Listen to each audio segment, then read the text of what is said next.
So here we are with DJ Wheels. He's come all the way from Brighton today. He was worried he was going to be late, weren't you? Hi guys, how you doing? And what are you doing today here? Well, I'm making my festival debut. To be fair, um, which I'm really looking forward to.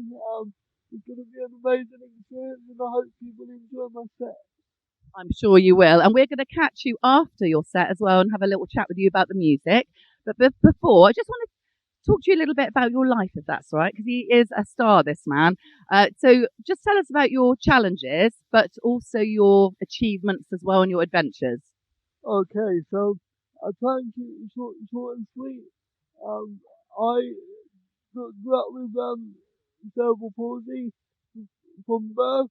Um, and I've been in a wheelchair ever since, but that doesn't stop me from pursuing my dreams and doing what I want to do, like being a professional DJ, playing at wonderful events like this. And What else do you do other than DJ? Because I read in his book that he is a star in many things. well, I've recently written an autobiography, which is being published as we speak.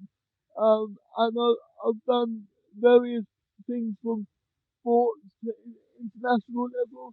Yeah, playing for my country is a great honour, and just training with them is special. And I've trained and played alongside the Paralympic champion in the sport called boccia. So yeah, I've done quite a lot in my short years on this earth. But You've done more than me. So, what would you say to younger people who are vulnerable or who have disabilities? Because a lot of people feel like they can't achieve what you've achieved.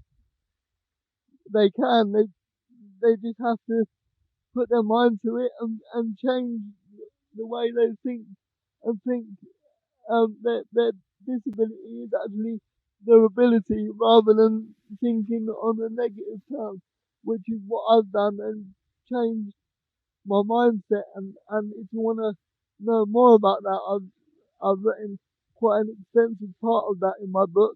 You talk about streamlining. He did send me his book, but only 2 days before, and I couldn't read all of it. I sat there for hours reading as much as I could, I tell you, and it was very interesting. So, but you talk about streamlining. Could you tell us a little bit more about streamlining briefly?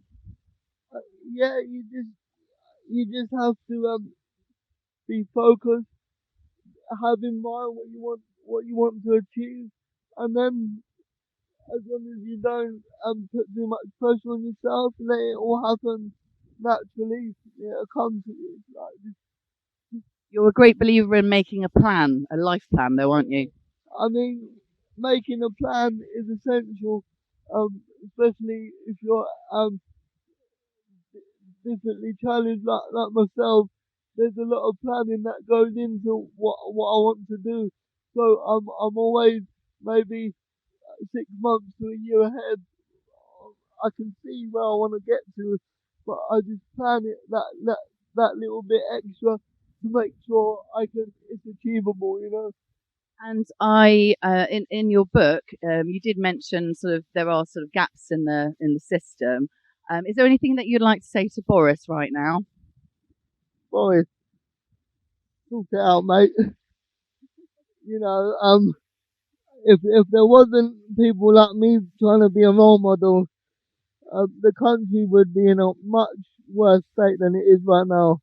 And let me just tell you, you may think, oh, poor disabled people, but I'm here to make that difference and tell people that whatever you want to achieve, you can achieve, regardless of government restrictions. Well done. And the last thing is, we're obviously here supporting his charity, Men's Mental Health. A lot of people struggle with men's mental health, and I know that it wasn't always adventures for you. And I hope you don't mind me asking about this, but you did have a bit of a dip, and that's probably why you're here supporting his today, isn't it? Can you tell us a bit about it? I mean, when I was like 18, 19, I had a few struggles with um my family life, which in turn affected my mental health. And this is a big reason why I'm here today supporting this fantastic festival and charity, because I believe a stronger mental health equals a stronger United Kingdom. Wow, that's amazing. Thank you. What an amazing man. And I have to say, one of the sayings that I love the most about in your book, try and guess which one it is. There's so many. Uh, Jog my memory. When there's a wheel, there's a way. Absolutely. When there's a will, there's a way, and I'm proof of that today. So Absolutely. And we're going to catch up with DJ Wheels after a set when he's on an absolute buzz. Okay, thank you very much. no problem. Thank you for having me. You're welcome.